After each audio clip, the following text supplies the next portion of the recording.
और चलिए शुरुआत करते हैं खबरों की। सबसे पहले बात छत्तीसगढ़ की। छत्तीसगढ़ जाना रिस्की है, ये हम नहीं कह रहे, ये कह रहा है अमेरिका का विदेश मंत्रालय।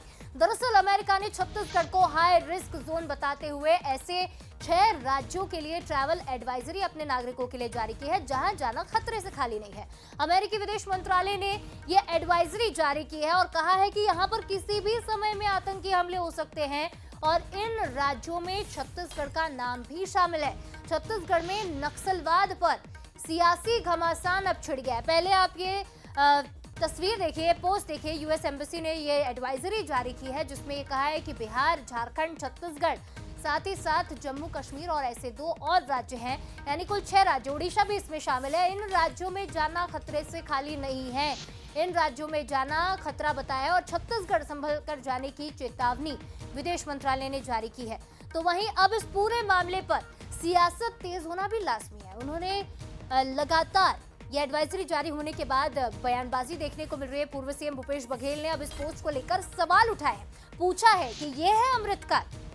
अमेरिकी सरकार ने अपने नागरिकों के लिए भारत के 6 राज्यों में यात्रा न करने की चेतावनी जारी की है, इसमें हमारा छत्तीसगढ़ भी शामिल है। ये पोस्ट पूर्व सीएम भूपेश बघेल ने किया है और पूछा है सवाल कि यह है अमृतकाल। अमेरिकी राष्ट्रपति डोनाल्ड ट्रंप से दोस्ती का ऐसा सिला, ये बड़े सवाल है जो पूर्व सीएम भूपेश बघेल ने किए। लेकिन इसी पर डिप्टी सीएम विजय शर्मा ने भी पलटवार किया है और कहा है कि नक्सलवाद कांग्रेस की देन है, हम सुधार कर रहे हैं। उस नक्सलिज्म को जिसको उन्होंने समाप्त नहीं किया, उसके कारण वो चीज है, उसको ठीक किया जा रहा है। उस नक्सलिज्म को जिसको उन्होंने समाप्त नहीं किया, उसके कारण वो चीज है, उसको ठीक किया जा रहा है। तो देखिए, एक तरफ छत्तीसगढ़ में मौजूद हैं केंद्रीय गृह मंत्री अमित शाह। नक्सलवाद के खिलाफ छत्तीसगढ़ की लड़ाई लगातार जारी है।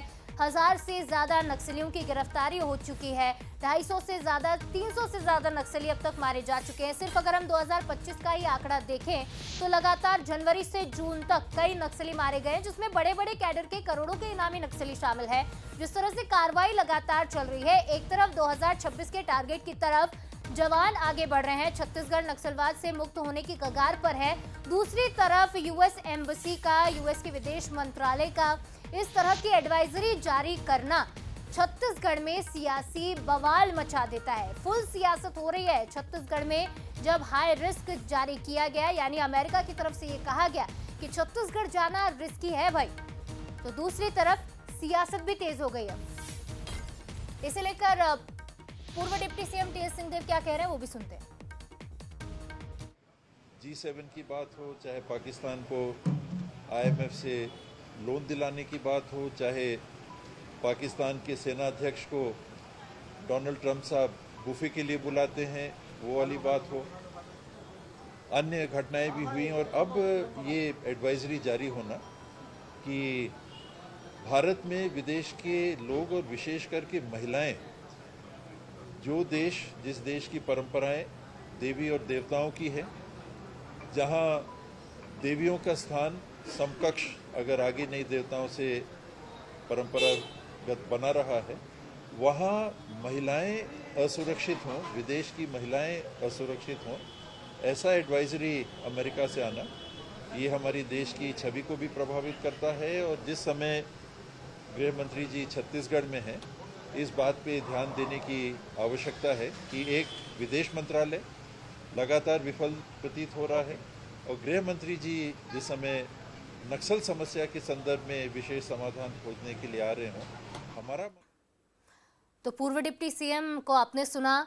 अमेरिका ने अपने नागरिकों के लिए जो नई ट्रैवल एडवाइजरी जारी की है उसे लेकर वो बयान दे रहे थे। सियासी बवाल अब छत्तीसगढ़ में मच गया है। इसमें भारत के कुछ ऐसे राज्य क्योंकि शामिल है जहां यात्रा ना करने की सलाह दी गई, जिसमें छत्तीसगढ़ का भी नाम है। नक्सली हिंसा के चलते कुछ राज्यों में लोगों को यात्रा के दौरान सतर्क रहने को कहा गया है। लेकिन एक तरफ सवाल यही उठता है कि जहां नक्सलवाद पर लगातार प्रहार कर रहे हैं जवान, ऑपरेशंस लगातार जारी है, एंटी नक्सल ऑपरेशन, दूसरी तरफ एडवाइजरी में छत्तीसगढ़ का नाम शामिल होना कितना रिस्की है सियासत के लिए। और चलिए इस खबर पर ज्यादा बातचीत कर लेते हैं। शिखर देवांगन हमारे साथ लाइव जुड़ रहे हैं। शिखर, एक तरफ केंद्रीय गृह मंत्री की मौजूदगी है छत्तीसगढ़ में, एक तरफ ऑपरेशन चल रहे हैं, एंटी नक्सल लगातार नक्सलवादी मारे जा रहे हैं बड़े बड़े कैडर के, और दूसरी तरफ इस तरह की एडवाइजरी आना कहां तक सही है? क्या नक्सलवाद के चलते छत्तीसगढ़ हाई रिस्क पर है, बड़ा सवाल उठ रहा है। देखिए, छत्तीसगढ़ की छवि नक्सलवाद की वजह से धुंधली पूरे देश और दुनिया में नजर आती है। हालांकि इस छवि को बदलने की पूरी कोशिश सरकार कर रही है। नक्सलवाद खात्मे को लेकर डेडलाइन तय की गई। केंद्रीय गृह मंत्री अमित शाह खुद इस पूरे मामले पर नजर रखे हुए हैं। कोशिश की जा रही कि जल्द से जल्द नक्सलवाद को खत्म कर दिया जाए। इस बीच अमेरिका की एडवाइजरी जारी होती है, अपने नागरिकों के लिए एडवाइजरी जारी करते हैं, जिसमें छत्तीसगढ़ का जिक्र किया जाता है और कहा जाता है कि छत्तीसगढ़ संभल कर जाए या छत्तीसगढ़ जाने से जो है परहेज करे। इस तरह के जो एडवाइजरी अमेरिका में जारी हुई, इसके बाद छत्तीसगढ़ में इसे लेकर सियासत भी लगातार देखने को मिल रही है। जिस तरह से ये एडवाइजरी जारी हुई, इसके बाद पूर्व मुख्यमंत्री भूपेश बघेल ने ट्वीट किया और ट्वीट करके इस बात का जिक्र किया कि ये अमृतकाल है।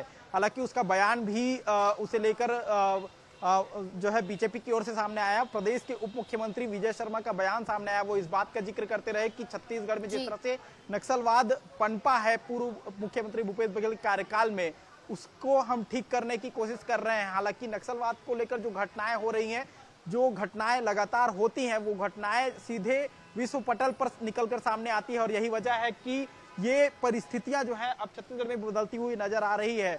और यही वजह है कि अब इसे लेकर अमेरिका ने एडवाइजरी जारी किया है और जब अमेरिका ने एडवाइजरी जारी किया है तो इसका एक बड़ा नुकसान जो है छत्तीसगढ़ को उठाना पड़ सकता है। जी निश्चित तौर पर शिखर, क्योंकि इस तरह की एडवाइजरी जारी होना छत्तीसगढ़ पर भी सवाल उठा रही है। हालांकि इस पर क्या कुछ रिएक्शंस और सामने आते हैं, देखने वाली बात होगी। फिलहाल तमाम जानकारी के लिए आपका बहुत शुक्रिया।